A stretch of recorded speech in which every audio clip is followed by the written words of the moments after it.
Hey guys, it's Jay. I wanted to talk a little bit about how I got started in bees, and it's kind of a touchy subject right now, but we'll get through it. I've always been interested in bees as an ecological endeavor. The idea of what the impact of bees on the environment and on humanity, and the fact that I don't think that we're very good stewards of the land in general. I thought this would be a way to kind of maybe give back some, but I didn't really know how to get started in it. And through a series of circumstances, it turns out that my uncle was president of the local beekeepers association. He was having a conversation with my mom. I had no idea. I knew he had bees, but I didn't know he was like into bees that much. And so my mom happened to mention it to him that I was interested in bees. Turns out that he had a gentleman in his club that was moving and couldn't take the bees with him, so he was selling them. He called me and we got to strike up a conversation, and he wanted to know if I was interested in purchasing any of them. So he went out and checked them out, and that's kind of where I got my start. There were 3 hives that I purchased from that guy. They were fully functioning hives. They were all producing hives. At least that's what I thought at the time. And Bruce, my uncle, Bruce Bailey, he was pretty sure that they were good to go, that I was going to be making a good purchase. As I went through that first year, which was 2020, as I went through that first year, I had some problems, but I caught a couple swarms, and I really ended up at the end of the first season with what I call 3.5 colonies. There was one colony that was just struggling. I didn't think it would make it over winter, and that's true. So I ended up coming out of into this year with 3 pretty strong hives that were doing okay. 2 of those hives were hives that I had purchased. One of the hives that I had purchased had a laying worker in it, and so that wasn't a good thing. So that hive ended up being destroyed. And I ended up catching 2 swarms, one of which turned into a really productive situation with a good queen. And so that turned out to be my 3rd kind of strong hive. Since then, they've exploded. I went from 3 hives at the beginning of this season, or 3 colonies at the beginning of this season, to right now I'm at 13 and on the verge of having to split a couple of them again. So the bees have just been doing fantastic. So why is this kind of a touchy subject? Well, I learned a lot from Bruce, and Bruce and I were never really close growing up. Bruce, my uncle, the beekeeper. We weren't distant. There was no issues, just that, life took me in one direction and he was in a different place. And so we never really had a chance to get really close until this bee thing happened. And then we were in communication constantly, and he was such a wealth of information, and so pleasant, always happy, loved talking about bees.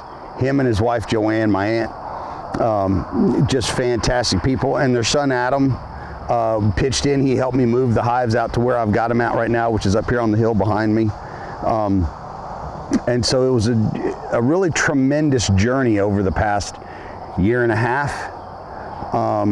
Unfortunately, Bruce passed away last week. Actually, not this past Friday, but we buried him the Friday a week ago. And it's such a loss for me personally, and for the beekeeping environment or the beekeeping group at large. He was the president of this beekeepers association around here for, I don't know, a decade or something like that, 1.5 years. He was instrumental in getting the honeybee legally named as the insect of Kentucky, the Kentucky's insect.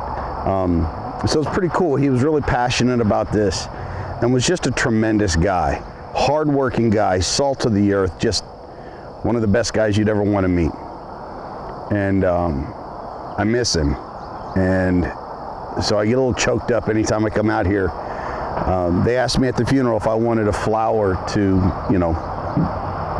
commemorate this, and I was like, I've got 50,000 things up here that remind me of Bruce every time I come up here. And so I'm incredibly fortunate to have gotten to spend time with such a knowledgeable resource on this and such a great person. Just a wonderful guy. But that's how I got my start in bees. Now I realize that most of you are not gonna have an uncle that is, sitting around waiting to talk to you about bees. So I'm gonna kind of extrapolate out on, if you're interested in getting into bees, where do you get your start? A lot of people will just go online and type in honeybees for sale and go buy a box of honeybees, and they kind of struggle with it because it takes a little bit of effort, and the effort has to be directed in a particular productive way. It's not complicated and it's not hard, but the best thing I could tell you to do would be, before you buy bees, get in contact with a local beekeeping association. If you can't find a local beekeeping association, do a Google search for your county's ag extension, the agricultural extension, which usually comes from the major state university. So I'm here in Kentucky, so the Kentucky Agricultural Extension Office, they have their fingers in anything agricultural, whether that's raising cows or bees or planting trees or what have you. And they are a great resource, and they can get you in contact with people. But talk to those people. I know a lot of people go online and look at YouTube videos, which is what I did, and I found some things on YouTube that made perfect sense. I'm like, oh, that's awesome. I'm going to do things that way. But a lot of beekeeping is managing the bees in your geographic zone. So here in Kentucky, we have a particular climate.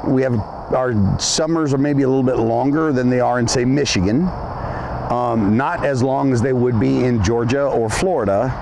And so those things impact the bees. And so understanding those things is really kind of critical to being successful with the bees. There's some basic fundamentals that you have to understand about making sure the bees have room to do bee stuff and not interfering too much with the bees, loving them to death. But quite honestly, as long as they have room to grow and they have plenty to eat and drink, bees are going to do bee stuff. But if you want to get involved with bees and help bees and be a good steward of bees, not just somebody who has a hive, you want to learn a little bit about how they operate. And so that would be the first place I would start. Now, I'm going to do a series of things that kind of talk through some of the questions that I had when I first started, like, what are the differences in hives? What are there different breeds of honeybees? When do you add more room to the colony? Can they have too much room? Can they be too confined? How do I know if my queen is healthy? Things like that I got from Bruce. And so I want to pay tribute to him and pass that knowledge on to anybody who's willing to listen. So with that said, I'm out here at the range today, gonna check in on the bees. It's a beautiful day today. It is, it's about 73 degrees right now, so it's just an awesome, awesome day. And I'm gonna go check in on the bees, and then I'm gonna go do some shooting at the range. And I've also got to mow the grass. Grass is getting a little bit high out here. But I'll bring you along on that, and we'll check in on some of the Saskatraz queens that I put in place. Quick heads up, I came out the week after I put the Saskatraz queens in, and I was going to do a video on it, and I was all pumped, but I had made a mistake, and one of the hives killed the new queen that I just put in there. So that was a $40 mistake. But the other 3 are doing great. I'll talk you through what I did and what the problem was, because that hive is one I'm going to check on today. So again, how I got started in bees, purely by accident. I had a great uncle that knew a ton about bees. And that's where I kind of got my start.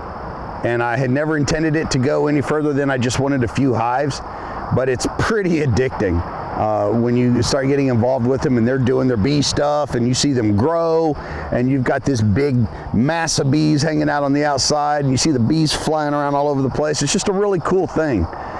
Plus it helps the environment. If it were me, I would say that every town that could manage it should have an apiary. I mean, they're cheap to raise. It doesn't take a whole lot, a couple boxes, and that's about it. It's easily manageable. Now, don't get me wrong, you could dump a ton of money into it as they grow, but it's all reusable. So, I mean, it's just a great, great hobby. It's very helpful to the environment. And I was incredibly fortunate to get started with Bruce, my uncle Bruce Bailey, on bees. And for that, I am eternally grateful. So thanks, Bruce. We'll talk to you guys later.